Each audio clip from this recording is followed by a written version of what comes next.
Welcome to iMod Learning YouTube channel. In this video, we are going to know about current status of BBMPAE, WRDAE, ADLR exam, Land Surveyor exam, AO and AAO exam, and PWD AEE examination. August 11ರಿಂದ Karnataka sessions ನಡೀತಾ ಇರುವಂಥದ್ದು ನಮಗೆ ಗೊತ್ತೇ ಇದೆ. So ಅದರಲ್ಲಿ ಬಿಜೆಪಿಯ ಒಬ್ಬರು MLA ತರಿಸ್ಕೊಂಡಂಥ ಡೀಟೇಲ್ಸಿನ ಒಂದು PDF ಇವತ್ತು ಅವೈಲಬಲ್ ಇರುವಂಥದ್ದು. ಒಂದು ಕ್ವಶನ್ ಅನ್ನ ಕೇಳಲಾಗಿತ್ತು. ಕಳೆದ 5 ವರ್ಷದಿಂದ KPSC ಯಾವ ಹುದ್ದೆಗಳಿಗೆ ನೋಟಿಫಿಕೇಶನ್ ಅನ್ನ ಮಾಡಿತ್ತು, ಅದರ ಆಸ್ ಆಫ್ ನಾವು ಏನ್ ಸ್ಟೇಟಸ್ ಇದೆ ಅಂತೇಳಿ. ಸೊ ಅದಕ್ಕೆ KPSC ಉತ್ತರವನ್ನ ಕೊಟ್ಟಿರುವಂಥದ್ದು. ಸೊ ಲಾಸ್ಟ್ 5 years ನಲ್ಲಿ ಟೋಟಲ್ 67 ನೋಟಿಫಿಕೇಶನ್ಸ್ ಅನ್ನ KPSC ಮಾಡಿರುವಂಥದ್ದು. 67 ನೋಟಿಫಿಕೇಶನ್ ಇಂದ 9467 ಹುದ್ದೆಗಳನ್ನ ಭರ್ತಿ ಮಾಡಲಿಕ್ಕೆ ನೋಟಿಫಿಕೇಶನ್ ಅನ್ನ ಮಾಡಿತ್ತು. ಇದರಲ್ಲಿ ಲಿಖಿತ ಪರೀಕ್ಷೆ ಅಥವಾ ಮೌಖಿಕ ಸಂದರ್ಶನ ಪೂರ್ಣಗೊಂಡಿರುವ ಹುದ್ದೆಗಳ ಸಂಖ್ಯೆ ಅಂದ್ರೆ ರಿಟರ್ನ್ ಎಕ್ಸಾಮಿನೇಷನ್ ಆರ್ ಇಂಟರ್ವ್ಯೂ ಎಲ್ಲ ಮುಗ್ದಿರ್ತಕ್ಕಂಥದ್ದು 6000 ಹುದ್ದೆಗಳಿಗೆ. ನೆಕ್ಸ್ಟ್ ಇಂಟರ್ವ್ಯೂ ಪೆಂಡಿಂಗ್ ಇರ್ತಕ್ಕಂಥದ್ದು 562 ಹುದ್ದೆಗಳಿಗೆ. ಎಕ್ಸಾಮಿನೇಷನ್ ಆಗದಿರ್ತಕ್ಕಂಥದ್ದು 2850 ಹುದ್ದೆಗಳು ಅಂತೇಳಿ ಡೀಟೇಲ್ಸ್ ಅನ್ನ ಕೊಟ್ಟಿರುವಂಥದ್ದು. ಸೊ ಈ ಒಂದು ಕಂಪ್ಲೀಟ್ ಡೀಟೇಲ್ಸ್ ಬೇಕಾದಲ್ಲಿ iMod ಲರ್ನಿಂಗ್ ಸೆಂಟರ್ನ ವಾಟ್ಸಪ್ ನಂಬರಿಗೆ ನೀವು ವಾಟ್ಸಪ್ ಅನ್ನ ಮಾಡ್ಬೋದು, ಅವ್ರ ಟೆಲಿಗ್ರಾಮ್ನಲ್ಲಿ ನಮ್ಮನ್ನ ಕಾಂಟ್ಯಾಕ್ಟ್ ಮಾಡ್ಬೋದು, ಅವ್ರ ಗ್ರೂಪಲ್ಲೂ ಕೂಡ ಅವೈಲಬಲ್ ಇದೆ. ಸೊ ಇಯರ್ ವೈಸ್ ಬ್ರೇಕಪ್ ಅನ್ನ ಇಲ್ಲಿ ಕೊಟ್ಟಿರ್ತಕ್ಕಂಥದ್ದು 2020 ನಲ್ಲಿ 9 ನೋಟಿಫಿಕೇಶನ್ ಆಗಿದೆ, 21 13, 22 22 ಆಗಿದೆ, 23 17, 24 ಅಲ್ಲಿ 6 ಆಗಿದೆ, 2025 ನಲ್ಲಿ ಯಾವುದೇ ನೋಟಿಫಿಕೇಶನ್ ಇಲ್ಲಿವರೆಗೆ ಆಗಿಲ್ಲ. ಸೊ ಈ ಸ್ಟೇಟಸ್ ಅನ್ನು ನಾವು ಆಲ್ರೆಡಿ ನೋಡಿದ್ದೇವೆ. ಸೊ 2850 ಹುದ್ದೆಗಳಿಗೆ ಇನ್ನ ಎಕ್ಸಾಮ್ ಆಗಿಲ್ಲ. Coming to first notification, BBMPAE, WRDAE and ADLR and development officer, welfare officer ಏನಿತ್ತು ಬ್ಯಾಕ್ವರ್ಡ್ ಕ್ಲಾಸಸ್ ನಲ್ಲಿ. ಸೊ ಈ notification return examination already complete ಆಗಿದೆ. ಮಾರ್ಚ್ ಅಲ್ಲಿ ನಡೆದಿತ್ತು. ಕಂಪಲ್ಸರಿ ಕನ್ನಡ ಎಕ್ಸಾಮ್ ಅನ್ನ ಈಗ ಈ ವೀಕ್ ಎಂಡ್ ನಲ್ಲಿ ಪ್ಲಾನ್ ಮಾಡಿರ್ತಕ್ಕಂಥದ್ದು. 17/8/2025 ಕಂಪಲ್ಸರಿ ಕನ್ನಡ ಎಕ್ಸಾಮ್ ಆಗ್ತಾ ಇದೆ. ಸೊ ಕಂಪಲ್ಸರಿ ಕನ್ನಡ ಎಕ್ಸಾಮ್ ಆದ್ಮೇಲೆ ಇದರ ರಿಸಲ್ಟ್ ಬರುತ್ತೆ. Already revised key answers announce ಆಗಿರೋದ್ರಿಂದ ಈ ಎಕ್ಸಾಮಿನೇಷನ್ ಆಗಿ ಕಂಪಲ್ಸರಿ ಕನ್ನಡ ರಿಸಲ್ಟ್ ಅನ್ನ ಕೊಟ್ಟ ಮೇಲೆ ಈ ನೋಟಿಫಿಕೇಶನ್ ಗೆ ರಿಸಲ್ಟ್ಸ್ ಅಂದ್ರೆ 1:3 ಲಿಸ್ಟ್ ಅನ್ನು ನಾವು ಎಕ್ಸ್ಪೆಕ್ಟ್ ಮಾಡಬಹುದು. ಬಿಕಾಸ್ ಈ ಯಾವ ಪೋಸ್ಟ್ಗೂ ಕೂಡ ಇಂಟರ್ವ್ಯೂ ಇರೋದಿಲ್ಲ.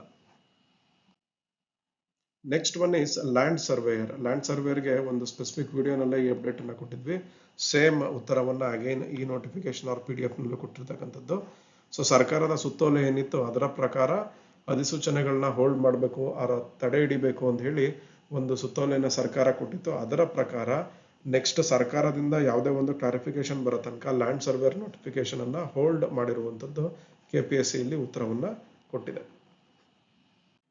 Next one is AO and AAO exam. Already KPSC recent ಆಗಿ ಟೈಮ್ ಟೇಬಲ್ ಅನ್ನು ಅನೌನ್ಸ್ ಮಾಡಿತ್ತು. 27, 28 September and 5th October for RPC, 6, 7 September and 4th October for Hyderabad Karnataka ಪೋಸ್ಟ್ಗೆ ಎಕ್ಸಾಮಿನೇಷನ್ ಅನೌನ್ಸ್ ಮಾಡಿತ್ತು.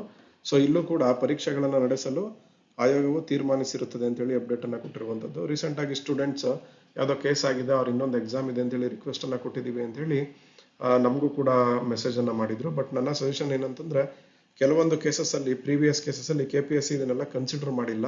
ಸೊ ಎಕ್ಸಾಮಿನೇಷನ್ ನ ಕಂಡಕ್ಟ್ ಮಾಡ್ಬೇಕಂತ ಒನ್ಸ್ ಅವರು decide ಆಗಿ ಅವರ ಒಂದು ಪ್ರೊಸೀಜರ್ ಅನ್ನ ಸ್ಟಾರ್ಟ್ ಮಾಡಿದ್ರೆ ಈ ತರದ ಮನವಿಗಳಿಗೆ ಅವರು ಪುರಸ್ಕಾರ ಮಾಡೋದು ತುಂಬಾ ಕಡಿಮೆ. ಹೋಪ್ಫುಲಿ ಮುಂದೆ ಹೋದ್ರೆ ನಿಮ್ಗೆ ಟೈಮ್ ಸಿಗುತ್ತೆ. ಬಟ್ ಈಗಿರ್ತಕ್ಕಂಥ ಒಂದು ಕರ್ನಾಟಕದ ರೆಕ್ರೂಟ್ಮೆಂಟ್ ಸ್ಥಿತಿಗಳನ್ನ ನೋಡ್ತಾ ಇದ್ರೆ ಆ ಡೇಟ್ಗೆ ಎಕ್ಸಾಮಿನೇಷನ್ ಆದ್ರೆ ನಿಮ್ಗೆ ರಿಸಲ್ಟ್ ಬರ್ಲಿಕ್ಕೆ ಇನ್ನ 5-6 ತಿಂಗಳಾಗುತ್ತೆ. ಸೊ ನಿಮ್ಮ ಪ್ರಿಪರೇಷನ್ ಅನ್ನ ನೀವು ಕಂಟಿನ್ಯೂ ಮಾಡಿ. ಎಲ್ಲಿ ತನಕ ಅಂತಂದ್ರೆ KPSC ವೆಬ್ಸೈಟ್ ನಲ್ಲಿ ಮುಂದೆ ಹೋಗಿದೆ ಅಂತ ಹೇಳಿ ಡೀಟೇಲ್ಸ್ ಬರೋ ತನಕ. ಸೊ ನೀವು ಈಗ ನಿಮ್ಮ ಟೈಮ್ ಅನ್ನ ವೇಸ್ಟ್ ಮಾಡಬೇಡಿ, ಅವ್ರ ಸ್ಟಡಿ ಮಾಡದೆ ವೆಯ್ಟ್ ಮಾಡಬೇಡಿ ಇನ್ನ ನಮಗೆ ಟೈಮ್ ಸಿಗುತ್ತೆ ಅಂತ. ಬಿಕಾಸ್ ಆಲ್ರೆಡಿ 1 year ಡಿಲೇ ಆಗಿದೆ. ಇದ್ರ ಮೇಲೆ ಡಿಲೇ ಆಗುತ್ತೆ ಅನ್ನೋದು ನಮ್ಗೆ ಡೌಟ್ ಇದೆ. So next coming to PWD AEE, Hyderabad Karnataka ವೃಂದದ ಅಪ್ಡೇಟ್ ಅನ್ನ ನೋಡೋದಿದ್ರೆ ಪರೀಕ್ಷೋತ್ತರ ಕಾರ್ಯ ಪ್ರಗತಿಯಲ್ಲಿರುತ್ತದೆ ಅಂತ ಹೇಳಿ ಮೆನ್ಷನ್ ಮಾಡಿದ್ದಾರೆ. But coming to PWD AEE RPC, so ಇಲ್ಲಿ ಯಾವುದೋ ಒಂದು ಕೇಸ್ ಫೈಲ್ ಆಗಿರುವಂತದ್ದು. ಇಲ್ಲಿ ರಿಟ್ ಪೆಟಿಷನ್ ನಂಬರ್ ಅನ್ನ ಕೂಡ ಮೆನ್ಷನ್ ಮಾಡಿದ್ದಾರೆ. ನೀವು ಈ ನಂಬರ್ ನ ಯೂಸ್ ಮಾಡಿ ಹೈಕೋರ್ಟಿನ ಕೋರ್ಟ್ ಸರ್ವಿಸಸ್ ನಲ್ಲಿ ಕೇಸಿನ ಡೀಟೇಲ್ಸ್ ಅನ್ನ ನೋಡ್ಬೋದು. So in service candidates file ಮಾಡಿರ್ತಕ್ಕಂಥ ಕೇಸು. ಇದರಿಂದ ಮುಂದಿನ ವಿಚಾರಣೆಯವರೆಗೂ ಆಯ್ಕೆ ಪ್ರಕ್ರಿಯೆಯನ್ನ ಸ್ಥಗಿತಗೊಳಿಸಲಾಗಿರುತ್ತದೆ ಅಂತ ಹೇಳಿ KPSC ಇಲ್ಲಿ ಮೆನ್ಷನ್ ಮಾಡಿರ್ತಕ್ಕಂಥದ್ದು. ಅಂದ್ರೆ ಒಂದು ಇಂಟರ್ಮ್ ಆರ್ಡರ್ ಇದೆ. So this is not a final judgement, ಒಂದು ಮಧ್ಯಂತರ ಆದೇಶವನ್ನ ಕರ್ನಾಟಕ ಹೈಕೋರ್ಟ್ ಕೊಟ್ಟಿರುವಂತದ್ದು. ಹಾಗಾಗಿ ಆಯ್ಕೆ ಪ್ರಕ್ರಿಯೆಯನ್ನ ತಾತ್ಕಾಲಿಕವಾಗಿ ಹೋಲ್ಡ್ ಅಲ್ಲಿ ಇಟ್ಟಿರುವಂತದ್ದು. ಸೊ ಈ ಒಂದು ಕೇಸಿನ ತೀರ್ಪು ಏನ್ ಬರುತ್ತೆ ಅದಕ್ಕೆ ಅನುಗುಣವಾಗಿ KPSC ಫರ್ದರ್ ಆಕ್ಷನ್ ನ ತೆಗೆದುಕೊಳ್ಳುತ್ತೆ. ಸೊ ಇದಿಷ್ಟು ಮೇಜರ್ ರೆಕ್ರೂಟ್ಮೆಂಟ್ಸ್ ಏನಿತ್ತು, ನಮ್ಮ ಸ್ಟೂಡೆಂಟ್ಸ್ ಯಾರ್ಯಾರಿದ್ರು ಅವ್ರು ಕೇಳ್ತಾ ಇದ್ದಂತ ಅಪ್ಡೇಟ್ಸ್ ನ ಡೀಟೇಲ್ಸ್ ಅನ್ನ ಇಲ್ಲಿ ಕೊಟ್ಟಿರುವಂತದ್ದು. ಫರ್ದರ್ ಇನ್ಫಾರ್ಮೇಶನ್ ಏನಾದ್ರು ಬೇಕಿದ್ದಲ್ಲಿ ನೀವು 9164188344 ಐಮೋಡ್ ನಂಬರ್ ಏನಿದೆ ಅದಕ್ಕೆ ವಾಟ್ಸಪ್ ಅನ್ನ ಮಾಡಬಹುದು. All the best and thank you.